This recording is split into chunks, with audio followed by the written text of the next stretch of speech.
नमस्कार। Morning news India पर आपका स्वागत है। मैं आपके साथ हूं प्रशांत और हमारे साथ है एक बहुत ही खास मेहमान। जैसा कि आप सभी जानते हैं कि राजस्थान में 7 विधानसभा सीटों पर उपचुनाव 13 नवंबर को होने वाले हैं। भाजपा और कांग्रेस को चुनौती देने के लिए एक नई पार्टी सामने आ रही है, पीपल्स ग्रीन पार्टी, पीजीपी के नाम से आप लोग जानते होंगे। इस पार्टी के संस्थापक सुधांशु जी से बात करते हैं। नमस्कार सर। नमस्कार। सुधांशु जी, आपका शिक्षा के क्षेत्र में बहुत बड़ा योगदान है, लेकिन फिर पीपल्स ग्रीन पार्टी बनाकर और राजनीति में सक्रिय होना किस ओर इशारा करता है? नहीं, देखिए, शिक्षक के तौर पर जब मैं अपने संस्थान में काम करता हूँ तो निश्चित तौर पर एक सीमा रहती है कि 10,000 बच्चे या 5,000 बच्चे उनको एजुकेट किया जा सकता है। लेकिन जब मैं राजनीतिक मंच के ऊपर आकर के अगर काम करना चाहता हूँ तो मुझे वहाँ पे लाखों लोग मिलते हैं जिनको मैं बदलाव के लिए, सुधार के लिए काम में ले सकता हूँ। आप समझ सकते हैं कि जब एज ए शिक्षक में काम कर रहा हूँ तब भी मैं राष्ट्र निर्माण के लिए कार्य कर रहा हूँ, तब भी मैं मानवता के लिए काम कर रहा हूँ। और जब मैं उसको बड़े कैनवास पर करना चाहता हूँ तो मुझे एक ओपन फील्ड चाहिए। और उसी नाते मैंने तय किया कि अगर पूरे राजस्थान में हम अपना जो भी सही और गलत का जो फैसला है उसको लोगों को सिखाने में अगर कामयाब हो सकें, क्योंकि लोकतंत्र की रक्षा करना हमारा एक महत्वपूर्ण मुद्दा है। ग्रीन एंड सस्टेनेबल डेवलपमेंट हमारा एक महत्वपूर्ण मुद्दा है। तो पहली बात तो है कि लोगों को इन मुद्दों के लिए एजुकेट करना, कि लोगों को समझ में आए कि ग्रीन और सस्टेनेबल डेवलपमेंट देश की ज़रूरत है, मानवता की ज़रूरत है। डेमोक्रेसी को बचाना मानवता की ज़रूरत है। जाति और धर्म हम सबके लिए शत्रु है, जहर है। तो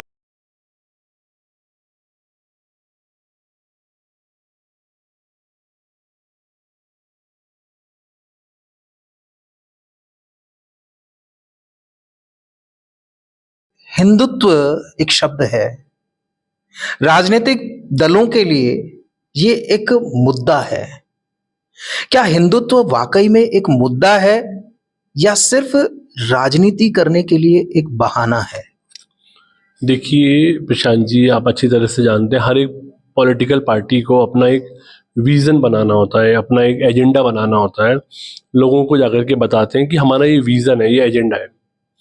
भारतीय जनता पार्टी आरएसएस के द्वारा बनाई गई है। आरएसएस का जो एजेंडा है वो है हिंदुत्व का एजेंडा। ना ये भारत का एजेंडा है, ना ये भारत की ज़रूरत है, लेकिन उन्होंने इसको एजेंडा बनाया है।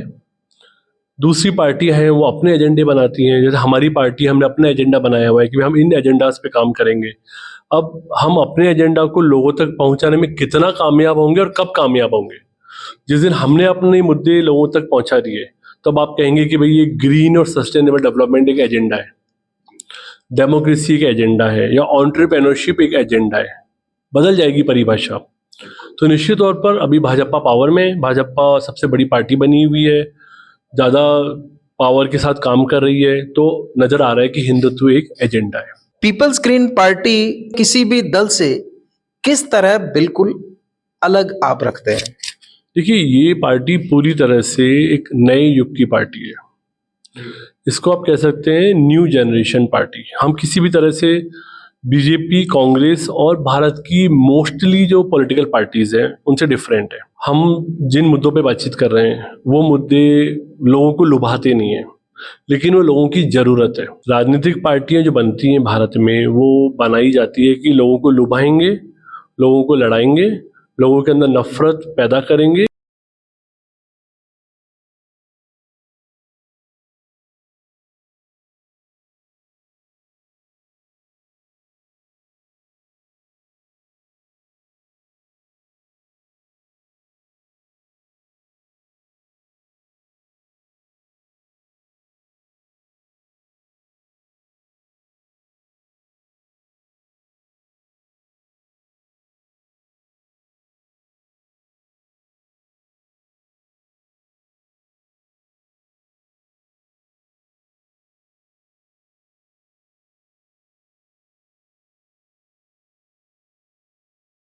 यानी जिसके पास में नहीं है।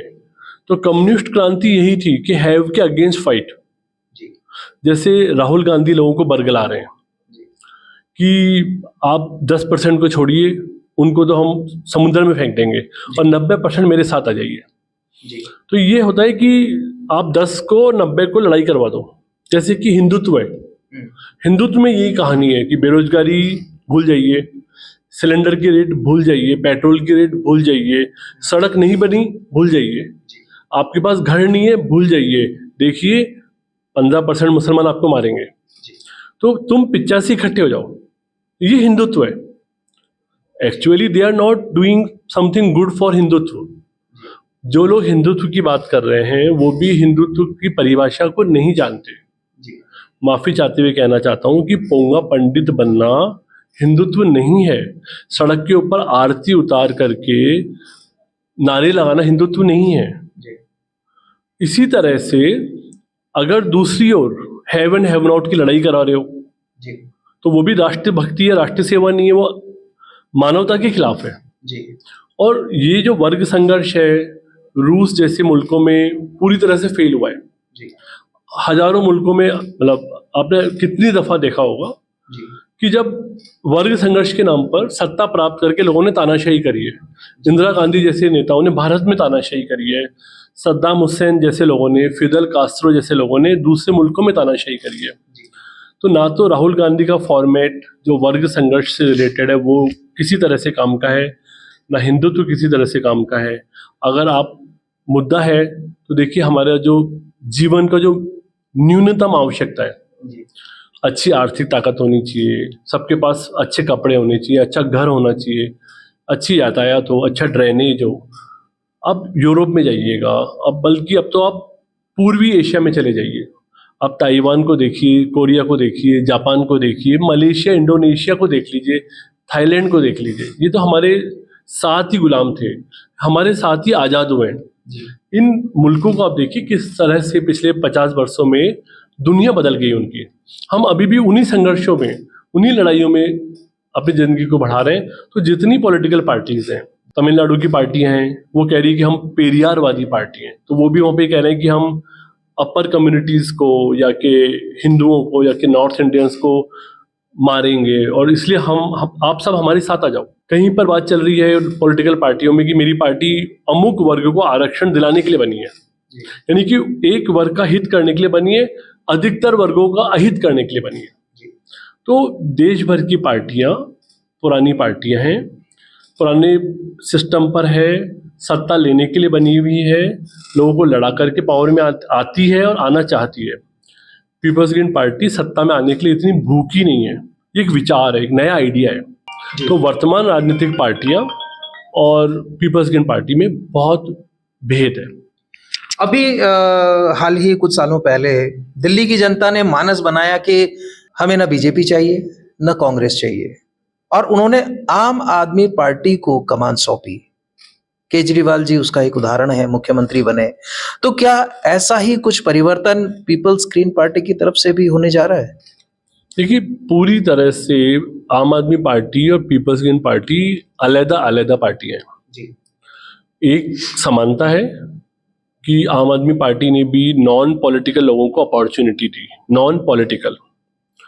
तो यहाँ पर समानता है कि हम लोग भी चाहते हैं कि राजनीति में जो अंदर तक धसे हुए हैं उसके कीचड़ में वो लोगों के साथ काम ना करें। तो यहाँ तो हमारी समानता है। लेकिन अगर आप आम आदमी पार्टी का पूरा एजेंडा देखेंगे तो वो कांग्रेस या बीजेपी की बी टीम है, उनके पास कोई भी इनोवेशन नहीं है। पिछले 10 सालों में आम आदमी पार्टी ने जो काम किया है उसके काम को देख करके आप समझ सकते हैं। एक तो उन्होंने मोहल्ला क्लिनिक बनाई है, एक उन्होंने सरकारी स्कूलों में सफ़ेदी पेंट करवा दिया, नया फर्नीचर लगा दिया।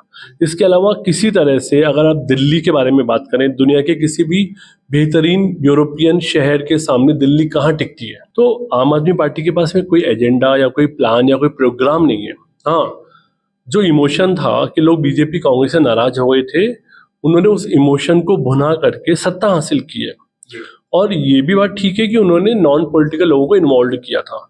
लेकिन आज की डेट में उनकी पार्टी में डेमोक्रेसी नहीं है। अब तो नाम ही बदल गया, आम आदमी पार्टी सुप्रीमो नाम आता है। जो कल तक संयोजक था अब वो सुप्रीमो हो गया है। तो सुप्रीमो आप जानते हैं कि माफिया ग्रोहों के होते हैं, सुप्रीमो जो है वो गैंगस्टर्स के होते हैं।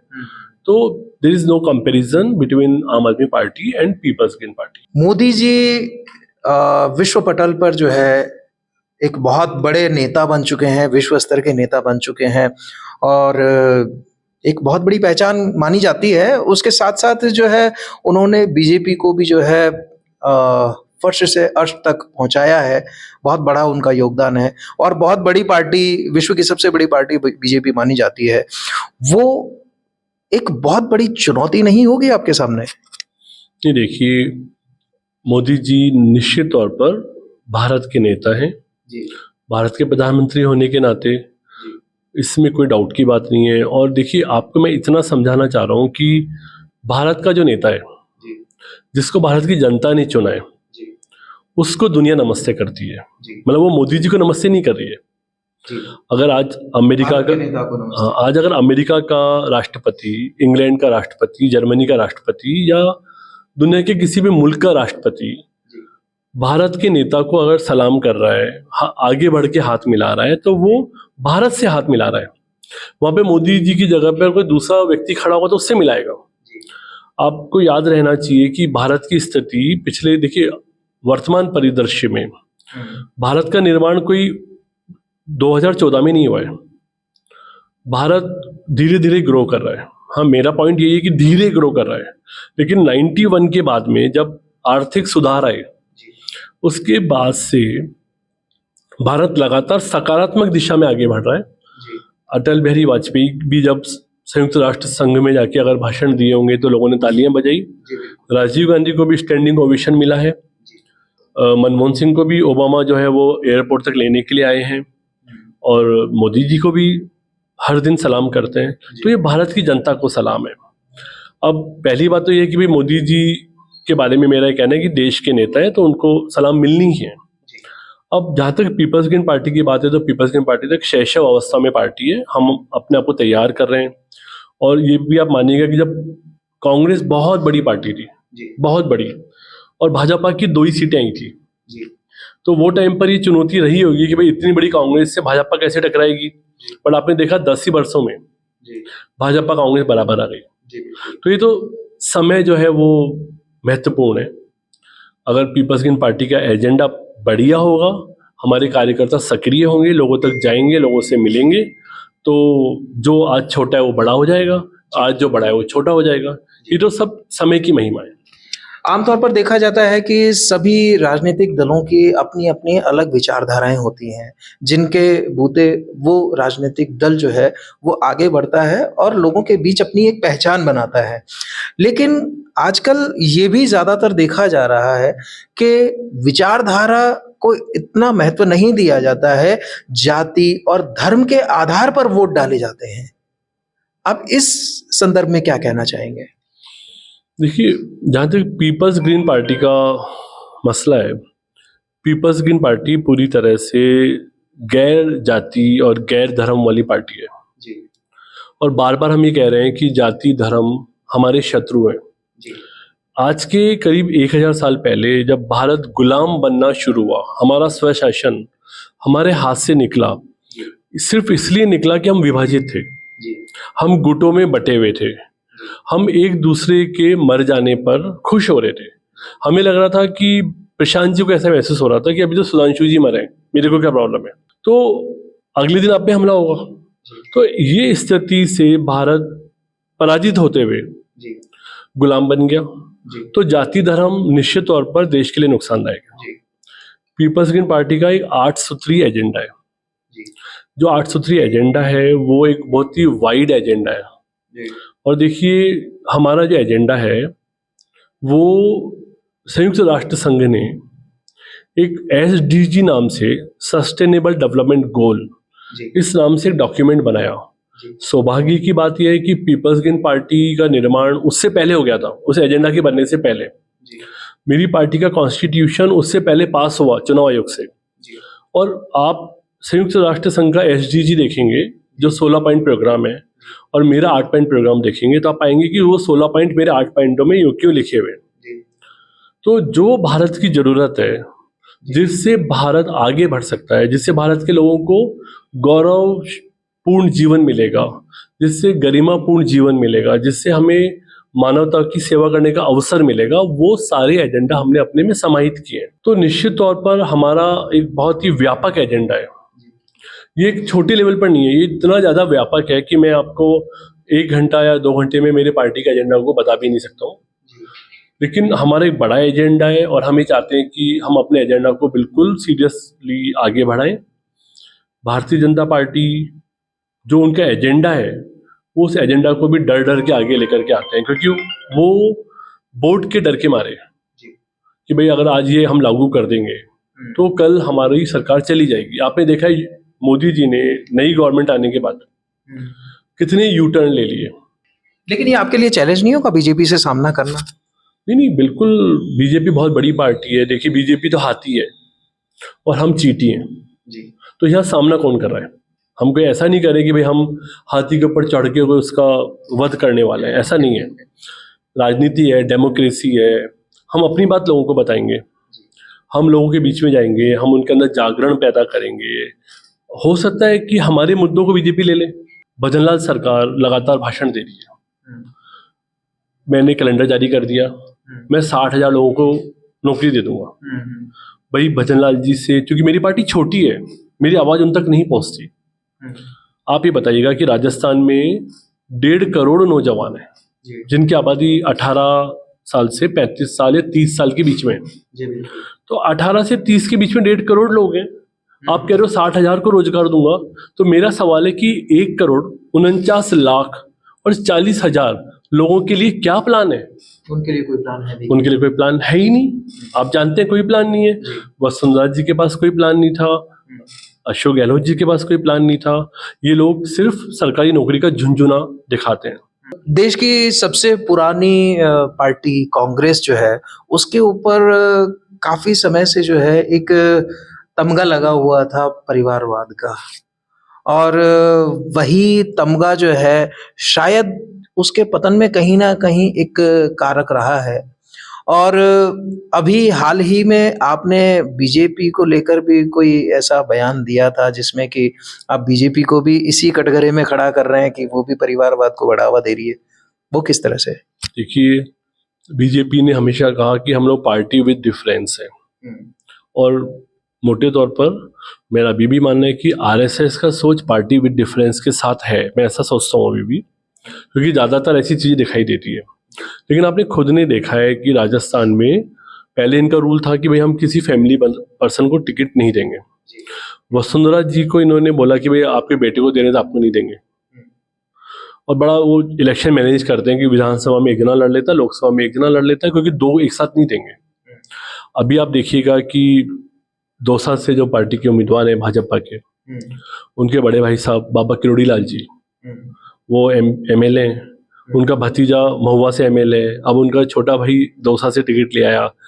मुझे लगता है गोलमा देवी को भी राज्यसभा में ले लेना चाहिए। अब परिवारवाद कोई झूठी बात तो मैंने बोली नहीं है कि एक फैमिली के 3-3, 4-4 लोग आ रहे हैं। आज ही मैंने पढ़ा था महाराष्ट्र में भी एक परिवार के 2-2, 3-3 लोगों को टिकट दिया है। कि अभी उपचुनाव में 7 सीटों के जो उपचुनाव होने जा रहे हैं, उसमें आपने 3 सीटों पर अपने प्रत्याशियों की घोषणा कर दी है, और बीजेपी से पहले आपने जो है इन नामों की घोषणा की थी। तो अब किन मुद्दों के साथ जो है इन 3 प्रत्याशियों को लेकर आप चुनावी मैदान में हैं? क्या मुद्दे होंगे? आपके ये जो प्रत्याशी हैं वो किस तरह से काम कर रहे हैं? देखिए, पहली बात तो हमारी जो पार्टी है उसका वर्तमान में जो एजेंडा है वो है ग्रीन स्वराज की स्थापना करना। ग्रीन स्वराज एक आर्थिक न्याय का आंदोलन है।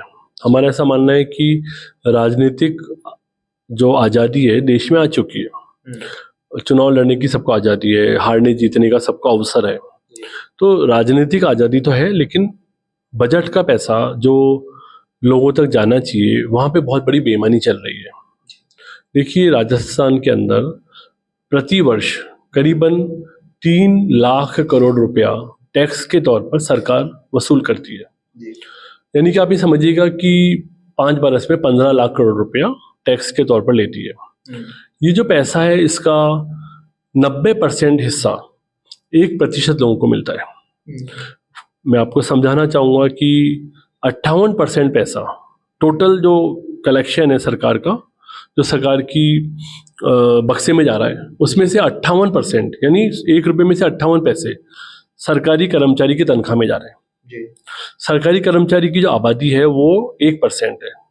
राजस्थान में 8 करोड़ आबादी है और सरकारी कर्मचारी 7.5 लाख हैं। जी। तो 1% को तो 58% चला गया।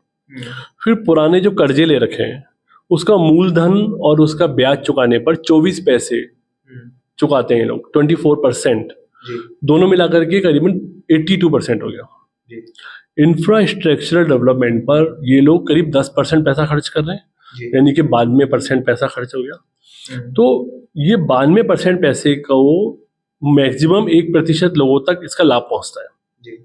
और जो 99% लोग हैं उनको 8-9% पैसा मिल रहा है। तो ये जो है ना कि भाई आर्थिक जो विभेद हो रहा है और जो बात जा रही है अमीर अमीर बन रहा है, गरीब गरीब बन रहा है, या कि लोगों तक योजनाओं का लाभ नहीं पहुंच रहा। जैसे एग्जाम्पल के तौर पर गहलोत जी ने बड़ा शोर मचाया कि चिरंजीवी योजना लेकर के मैं आ गया और उन्होंने कहा कि दुनिया का सबसे बड़ा काम कर दिया। अब आप डेटा निकालिए, आप पत्रकार हैं। मैंने बताया कि राजस्थान का टोटल रेवेन्यू 5 साल में करीब 15 लाख करोड़ रुपया, और चिरंजीवी योजना में जो रुपया खर्च हुआ वो हुआ 5,000 करोड़ रुपया, यानी कुल आय का 0.3%। तो जो सरकार 100 रुपये लेती है और केवल 30 पैसे किसी योजना पे डालती है, फिर अगर वो कहे कि मेरा मास्टर स्ट्रोक है, मैंने कमाल कर दिया, इसीलिए लोगों को लाभ नहीं मिला। और वो योजना के पोस्टर पे थी, बैनर पे थी, होर्डिंग पे थी, पब्लिक तक नहीं पहुंची और तभी सरकार बदली है। तो आर्थिक न्याय एक बड़ा मुद्दा है, लोगों तक उनका हक का पैसा नहीं मिल रहा। हर व्यक्ति अपनी तरफ से करीब करीब 2 लाख रुपए का टैक्स देता है, गरीब मजदूर भी देता है। ये इसका हमें आभास नहीं होता, हमें लगता है कि देश में कंफ्यूजन है कि इनकम टैक्स ही टैक्स है। देखिए, पेट्रोल पर जब आप 100 रुपये का पेट्रोल खरीदते हैं तो 55 रुपये का टैक्स है। तो इतना टैक्स देने के बाद भी अगर लोगों तक लाभ नहीं पहुंच रहा है तो हम इस बात को पब्लिक तक ले जाने की कोशिश कर रहे हैं। हमारे उम्मीदवार आर्थिक रूप से बहुत समृद्ध नहीं है, आम लोग हैं।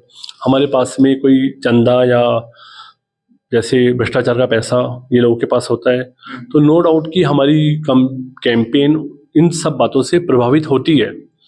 लेकिन हम अपने पार्टी के नेटवर्क के माध्यम से, हमारे साथियों के माध्यम से कोशिश करते हैं कि हमारे एजेंडा को कम से कम हम घर घर में पहुंचाएं, गांव गांव में, गली गली में पहुंचाएं, और फिर आगे हमारे जो मतदाता हैं उनको भगवान मानते हैं कि वो जब भी आशीर्वाद देना चाहेंगे, जब हमें आशीर्वाद देंगे। ये थे हमारे साथ सुधांशु शर्मा जी। हम उम्मीद करते हैं कि इस बार चुनाव में ये कुछ अच्छा कर पाएंगे, इनकी पार्टी एक अलग पहचान कायम कर पाएगी। अभी तक के लिए फिलहाल इतना ही। ताज़ा खबरों के लिए देखते रहिए मॉर्निंग न्यूज़ इंडिया। ऐसे ही और वीडियोस देखने के लिए सब्सक्राइब करें मॉर्निंग न्यूज़ इंडिया को और जुड़े रहिए हमारे साथ।